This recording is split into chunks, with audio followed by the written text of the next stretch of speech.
For justice-minded people, navigating the 21st century economy can feel impossible. Like there are no good options, a catch-22, a real Kobayashi Maru. What's that? You're not familiar with the Kobayashi Maru? This is the Kobayashi Maru. 19 periods out of all Tier 6. We have struck a gravitic mine and have lost all power. Well, for the non-nerds out there, the Kobayashi Maru is a fixture of the Star Trek universe. It's a simulation used to test Starfleet cadets in a no-win scenario. The simulation begins with a distress signal from the Kobayashi Maru, a stranded civilian ship on the edge of enemy territory. Your message is breaking up. Can you give us your coordinates? Repeat, this is the starship. Our position is Gamma Hydra, Section 10. In the neutral zone. Hull penetrated. Life support systems failing. Can you assist us, Enterprise? Can you assist Data on us? Kobayashi Maru. Subject vessel is third-class neutronic fuel carrier, crew of 81, 300 passengers. Damn. The unfortunate cadet is faced with the decision of whether or not to attempt a rescue. If the cadet attempts a rescue, they face an inevitable attack by enemy warships, putting the lives of not only the Kobayashi Maru's crew in jeopardy, but their own crew as well. Mr. Sulu, plot an intercept course. May I remind the captain that if a starship enters the zone... I'm aware of my responsibilities, mister. If they decide not to attempt a rescue, they forfeit the lives of the Kobayashi Maru's crew and defy the ethical standards of Starfleet. There is no right answer. The simulation isn't designed to be beat. It's a psychological exercise in impossible choices, exactly the kind of choices that Starfleet officers are faced with at one point or another in their careers. Well, Mr. Savick, are you going to stay with the sinking ship? Permission to speak candidly, sir. Granted. I don't believe this was a fair test of my command abilities. And why not? Because there was no way to win. A no-win situation is a possibility every commander may face. Has that never occurred to you? No, sir. It is not. Of course, there was one Star Trek character who wasn't satisfied with a principled psychological exercise. You guessed it. It's Captain Kirk. Played by William Shatner, Kirk is the only cadet to have ever successfully completed the Kobayashi Maru simulation. Except that he didn't really. He cheated. Kobayashi Maru scenario frequently wreaks havoc with students and equipment. As I recall, you took the test 3 times yourself. Your final solution was, shall we say, unique. It had the virtue of never having been tried. Now, at least in the original timeline, Kirk is celebrated for his refusal to accept defeat. Reprogramming the simulation is seen as creative thinking. But is it really? Reprogramming the simulation isn't actually very creative at all. Kirk's action demonstrates that he accepts the bad assumption that the simulation is designed to counter. By hacking the Kobayashi Maru, Kirk reasserts the win-lose binary. His action, then, is reactionary rather than creative. As a psychological exercise, the Kobayashi Maru gives a cadet practice working within a margin of maneuverability. The cadet knows they cannot win, but they're reminded that there is always an opening to experiment, the potential to generate some positive effects even when the situation is dire. They're given the chance to shrug off obvious choices and discover the non-obvious ones.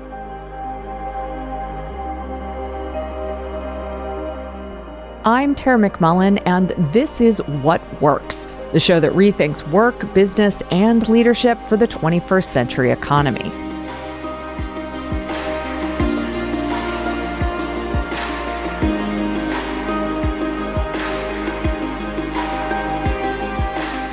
The phrase margin of maneuverability is one I picked up from a new book, The Myth of Making It. Today, we're exploring the potential of our margins of maneuverability with the author of that book. All right, we are good. So before we dive in, can you give me a 1 to 2 sentence introduction of yourself? Sure. Well, my name is Samhita Mukhopadhyay, and I'm a writer. I'm an editor, kind of longtime feminist writer based in Brooklyn. In this episode, we're going to dig into both the theory and application of margins of maneuverability and examine the no-win scenarios we face on a daily basis. From the narratives we have about working hard, to the challenges we face as bosses, to the unique position Samhita was in during her time at Teen Vogue, to the practices she uses to manage with care and curiosity today. We'll examine how uncertainty and constraint actually opens the door to experimentation and hope.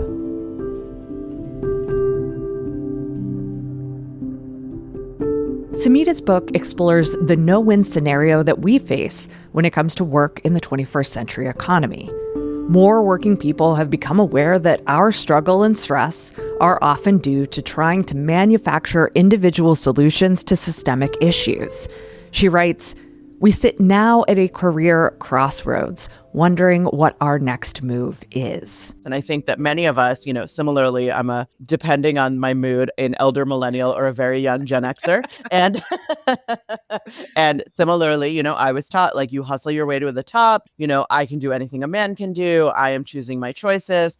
And anything that I don't get in my life, yes, there are systemic reasons, but it's also because I didn't work hard enough, or I didn't hustle hard enough. And, and that's a message that I've passed down to people that I've managed and people that I've mentored over the years. And also am like a living embodiment of it, that if you work really hard, you will get certain things in your life. And I think that one of the things that we're really standing at the precipice of is like, what is that band, right? Like, how do we think about leadership? How do we think about management? We don't get to opt out of the systems that set us up to fail.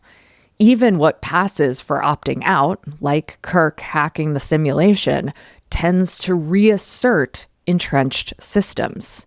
Samhita writes, quote, "We have to find ways to earn money while maintaining some sense of morality, but also while being able to pay our rent or our parents' rent, or to have a child and put them through college, or, I don't know, finally go on that vacation."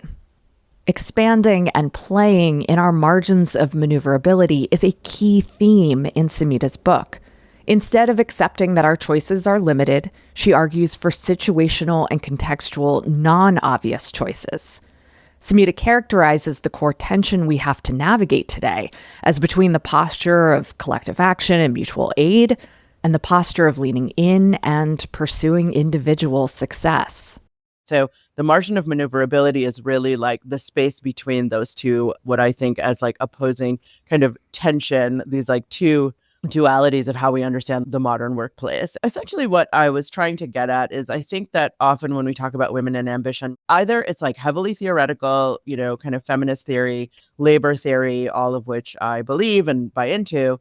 And then the other side of it is like the lean in mantras, right? Like, it's like, here's what you can do, kind of ignoring the broader structural realities or acknowledging them and saying we can't do anything about them. Right. So here's what you can do for yourself, and I wanted to kind of speak to what I see as a new generation of young people that are kind of navigating both this question of understanding that hustle culture and the kind of what I call it in the book, these like neoliberal workplace feminism hasn't really given us the liberation and freedom we thought it would give us, right? And, I know there's been lots of skepticism of it as well, but while you have these examples of certain successes, you don't necessarily have like a universal sense of success, or the pay gap is still egregious, or, women are still hired at less money in the door and less likely to be promoted throughout their career. And then you have this kind of like theoretical idea around class mobility and class consciousness and coming into kind of global worker solidarity. And while that feels really good theoretically, and generally, I think many of us agree with the values of it, it's very hard to kind of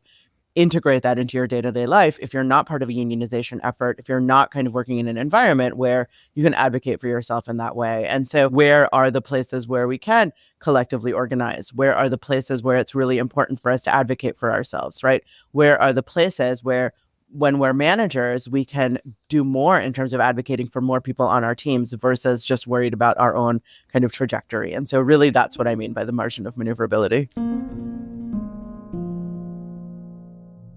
Now, Samhita picked up margin of maneuverability from philosopher Brian Masumi.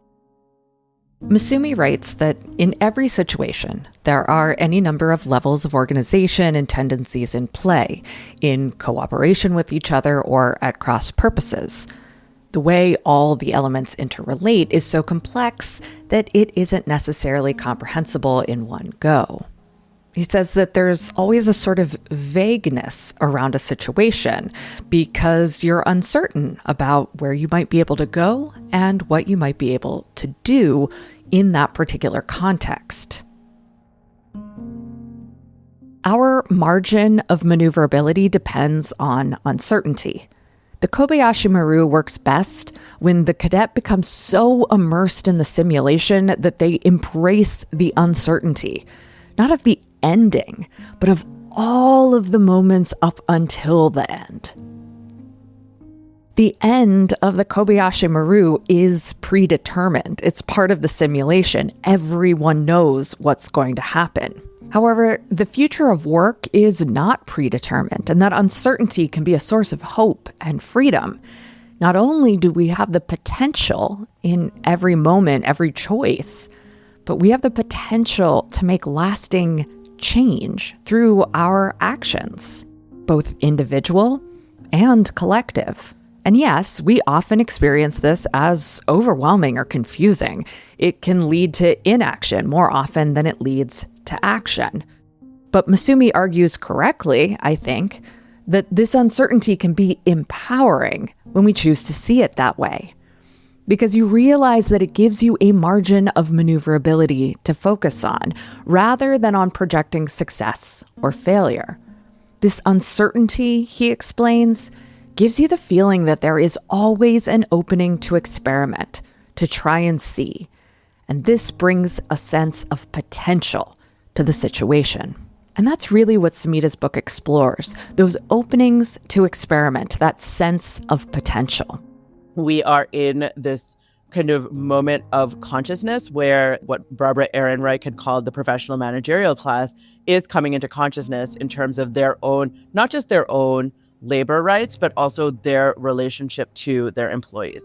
Drawing on her own experience in management roles, such as executive editor at Teen Vogue, Samhita pays close attention to the margin of maneuverability from the perspective of the boss stuck in the middle between non-management employees and their bosses in senior management. For that frontline supervisor or middle manager, the readily apparent choices are not great. A labor-minded manager might want to advocate for her team members, but realize her job depends on towing the company line.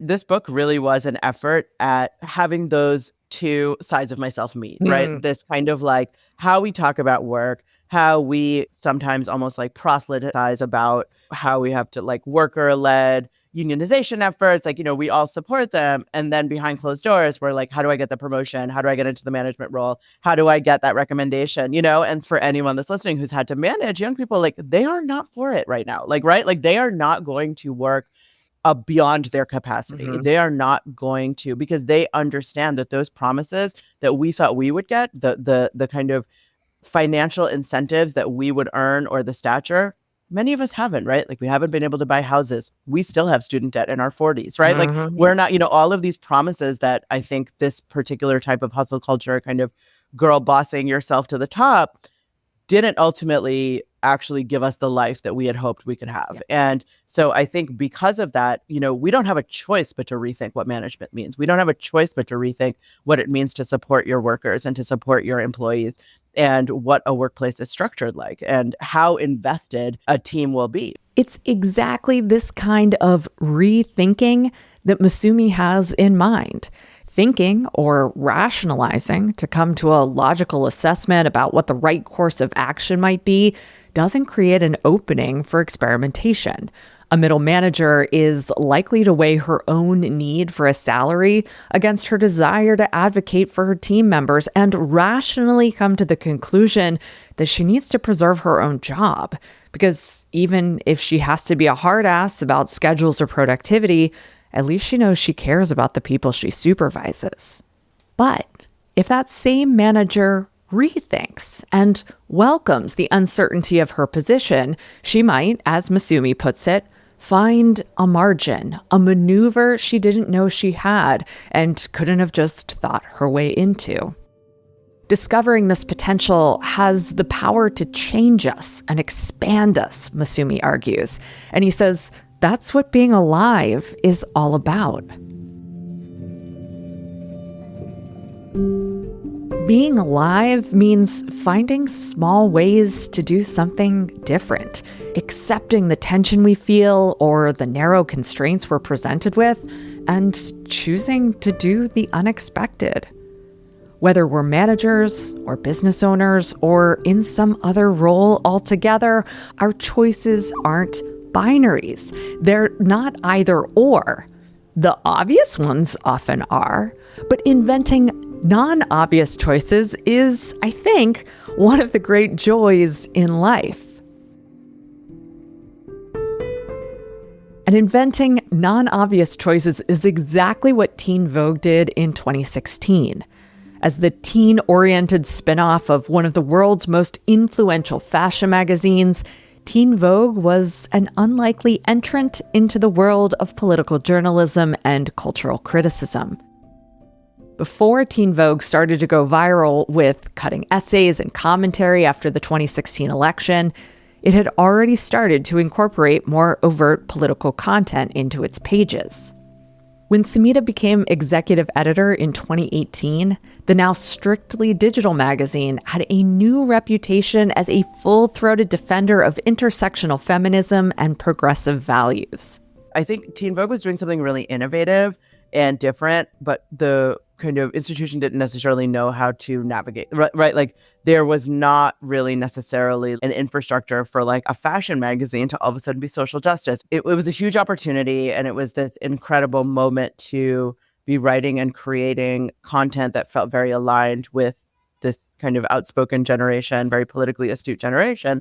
But the infrastructure of Teen Vogue was not built on those politics, right? Like ultimately it was a fashion brand, and it was about fashion advertisers, and it was about, you know, different brands trying to kind of get their product placement on the website, and like what kind of content do they want that placement to be, and having that next to like this Marxist socialist history of labor organizing, or, you know, or even like the Black Lives Matter movement, right? Like, I mean, none of that was safe for advertising. One of the things that I was able to do was kind of protect the team just editorially, where like I would work with the editor-in-chief, who was Lindsay Peoples, in the kind of second half of my tenure there, to, you know, say, this is our vision. And we would protect our writers to be as creative and expansive as they wanted to be. And like, even in that, sometimes we made mistakes, and sometimes, you know, we probably should have reined things in a little bit more than we did, but we really wanted it to feel that rawness of like teen politics right now and youth politics. And there is a tradition of editorial freedom at Condé Nast that I think was very much like, I felt pretty supported in it in terms of just being able to think as ambitiously as we wanted to from an editorial perspective. Part of thinking ambitiously from an editorial perspective has to be navigating the waters between what you want to publish and what you need to publish, or figuring out how to make the questions you want to explore and the reporting you want to do compelling for a broad audience.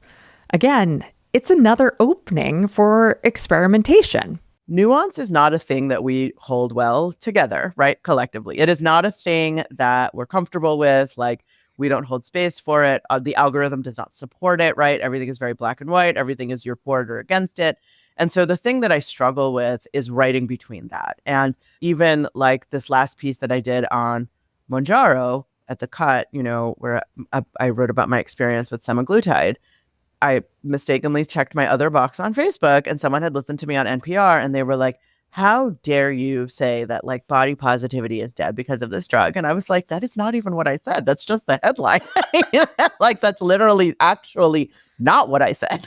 The opposite, you know? And I feel like that piece of when your work goes out into the world and it's like deliberately misinterpreted, or people like don't really read, they read headlines, they read packaging, and it's very hard to put in nuance into that, right? And so it's a lot of misinterpretation, and I think that's what I worry about. Like, even where in the book I write about girl bosses. And I'm like, this was not inherently bad, or this was like a necessary thing for a lot of young women, or even speaking to the young women in my life who, especially young women of color who really resonate with hustle culture.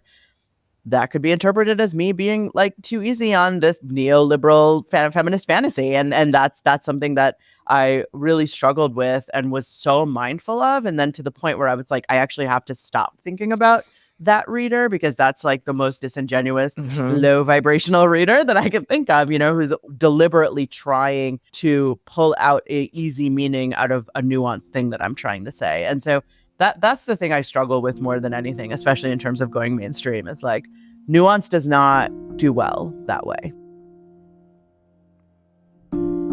This is one of my big struggles too. The constraints on what is commercially viable and what is socially palatable at a mainstream level are real. But even still, there is a margin of maneuverability. There is a potential to experiment. Lately, I've been experimenting with short-form video to see what new maneuvers I might learn. To make a 90-second video, I have to keep my script to about 200 words. That's about 2,800 words less than I'm used to producing. My goal is to communicate with full intellectual integrity while sticking with the constraints I'm given. And you know what? It's been really fun. Now, speaking of experiments, Samhita finds that one of the ways she has the greatest impact as a manager is through her feedback process. I take feedback really seriously. So I think that one of the things that I really try to do in practice is make space for employee grievances, but not to allow them to completely take over. So set up regular checkpoints to be like, here's things that went really well and here's things that could improve, so that people feel very invested in what they're doing and they're getting real feedback. Giving and receiving feedback is a perfect example of how the illusion of either or choices shuts down our creativity and experimentation. Feedback is often thought of as definitive evidence of what you're doing right and what you're doing wrong, or even evidence of occupational safety or occupational danger. The understandable anxiety that narrative creates makes learning about ourselves and our performance really difficult. But instead, feedback should awaken our sense of potential, or as Masumi puts it, where we might be able to go and what we might be able to do. I definitely had this like, keep your head down, work hard, do whatever you need to do. Don't look under the hood for how everything's working. Like, it was just like, move. I was way too insecure to ever get feedback. I didn't want it. I just would always assume the worst. I did not have a good relationship to feedback. And like part of that, which I write about in the book, is I wasn't a great student in high school. So like I have like a long held shame where I'm just like, I'm messing up and they're going to tell me I'm an idiot. And like, that's the truth, right? Yeah, it really wasn't until maybe 10 or 15 years ago, I had a colleague who modeled feedback for me. Like, we were in a client meeting together and I blew it, like just totally blew it in the meeting. And I got really frustrated, and I was visibly frustrated, which is like the worst way to act in a client meeting, and like, I mean, it wasn't a catastrophe, but it was definitely uncomfortable. And like, it was a client, like, that's just not how that you're supposed to behave in those environments. And so he pulled me aside and he gave me feedback, and he gave me a format for how he did it. And it was weird and vulnerable, and I could have easily been like, this is a major overstep, you're not my manager. But he did it in this way that was like so invested in my growth. And, he today is a leadership coach, and like, he's someone I've stayed in touch with over the years. And then it's funny because I just told him, because I write about this in the book, and I was like, you're in the book, actually. I forgot to tell you. I was like, with your little management thing that you do. And that was the first time where I was like, wow, that could really help people.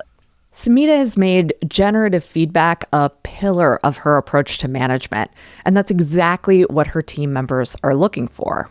I think a lot of, especially like younger employees now, they were just raised different. They need feedback. They need interaction. They need to be able to bounce ideas. And so I do think that's something I really prioritize in my management. And So when I got the Teen Vogue job, I was like, every 6 months, we're going to do this review process where we're going to give people grows and glows, where we kind of tell them the things that are going really well and tell them the things that need to get better or the opportunities for growth. And also like do it in a targeted way so that like I think a lot of things that happen in the workplace don't get dealt with properly. And that's part of why things fester. And then you have unhappy teams and you have people that make assumptions. And I think this is like even more true with the land of Zoom, because you have this like two-dimensional way to interact with somebody. So you don't have the complexity of their humanity. Like you really don't. And so it's really easy to strip them of that and just assume that they're doing the worst thing that you could possibly imagine. And I'm seeing this across the board. Like people are just literally assuming the worst. And I do think that like when something happens and you're like, okay, that was not a great thing, there's an opportunity to have a conversation to say like, here, look, I know you are doing your best. Here are all the things that I could tell you were taking into consideration. Here's how it landed wrong. And here's the impact it had.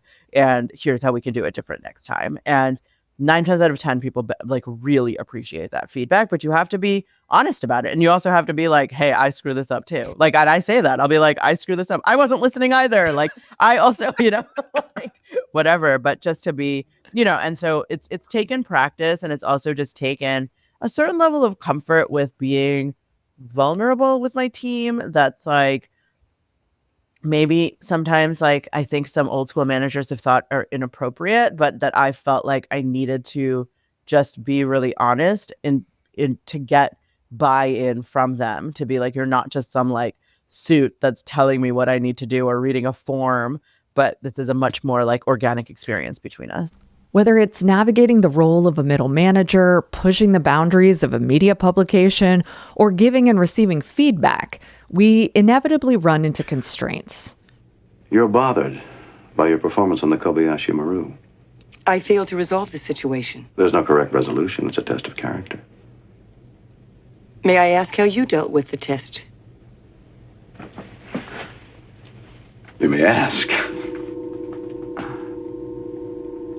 That's a little joke. Humor. It is a difficult concept. It is not logical. We learn by doing. Who's been holding up the damn elevator? We might feel confident that we can predict the right move based on the constraints in front of us. But if we remain open, we can play in the margin of maneuverability created by those constraints. And so given the constraints of our current economic and political climate, I asked Samhita what her vision was for a workplace that's more alive and has more room to maneuver than we've come to expect. I mean, I love a local feminism. I love thinking locally, building small, building humble. Like, I really think we need to think about, and how I end the book is like, what does it actually mean to have enough? What does it actually mean to grow to a point where I am happy? I have my needs met. I have enough resources to support my community, to support the people in my life.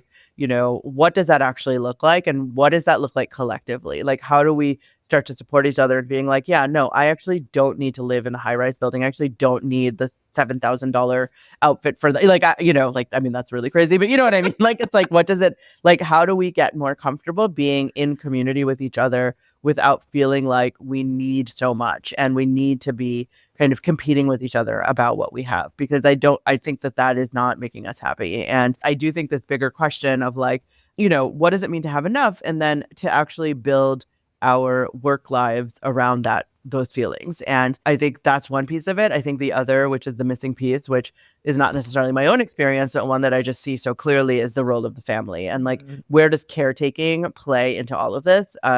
Especially as women are more and more stretched thin in terms of taking care of their parents, taking care of their children, taking care of their partners. Like, what does that actually mean? Because I do think that women are at a breaking point in terms of, and what does it look like to have a workplace that actually integrates care without diminishing the veracity of the work that you're doing? And I do think that is like the existential question. To borrow Samhita's phrase, embracing a local feminism means asking what this particular situation, this particular relationship, this particular business needs every day.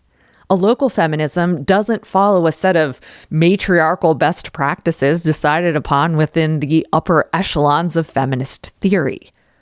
A local feminism is present, specific, embodied, and hashed out between everyone involved. A local feminism is always on the move, rethinking assumptions and inventing non-obvious choices. And so is the question of what is enough? What is enough today might be more than enough tomorrow, and vice versa. Samhita's book does a phenomenal job of laying out the situation at a national and sometimes global level. She draws on her own personal experience and the experiences of her friends and colleagues to shine light on the need for and potential of change. Some might find it short on prescriptions, light on advice. But that's exactly the point. Embracing our margin of maneuverability means recognizing the possibility that our next move is one that's never been tried before. For as intransigent and obstinate as our economy and work cultures can be, new ways of working, managing, surviving, and thriving are being invented every day. As Brian Masumi puts it, quote, experiencing this potential for change, experiencing the eventfulness and uniqueness of every situation, even the most conventional ones, that's not necessarily about commanding movement. It's about navigating movement. It's about being immersed in an experience that is already underway. It's about being bodily attuned to opportunities in the movement, going with the flow. It's more like surfing the situation or tweaking it than commanding or programming it. But to me, the dream workplace is one that you can show up as your full self. You don't have to hide that you're pumping breast milk. You don't have to hide that you have to pick someone up from school. You don't have to hide that like your parent is in the hospital. None of that. That is all part of you being part of that workplace. And that's something that I really think would be utopian. Same. Well, that seems like a perfect place to end things. Samhita, thank you so much. This has been... Thank you. No company can succeed without humans who are invested in its success. The dream workplace considers our needs, our hopes, our potentials, because work only works if we do. The companies we work for and the businesses we own have their own margins of maneuverability, too.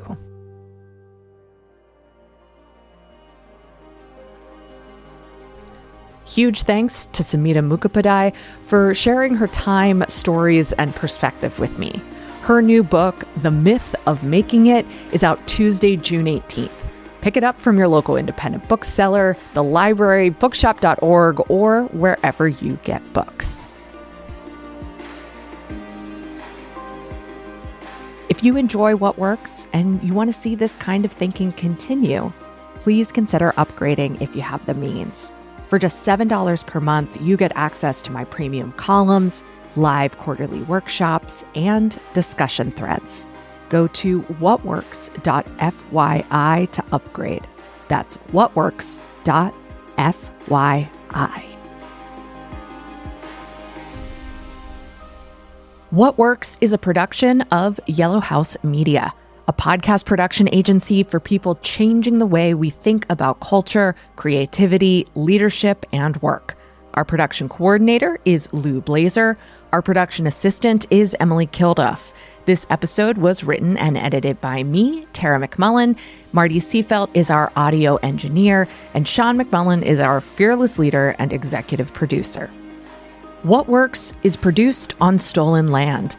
We're grateful to the Susquehannock and Conestoga peoples who stewarded this land for thousands of years before the arrival of white colonists.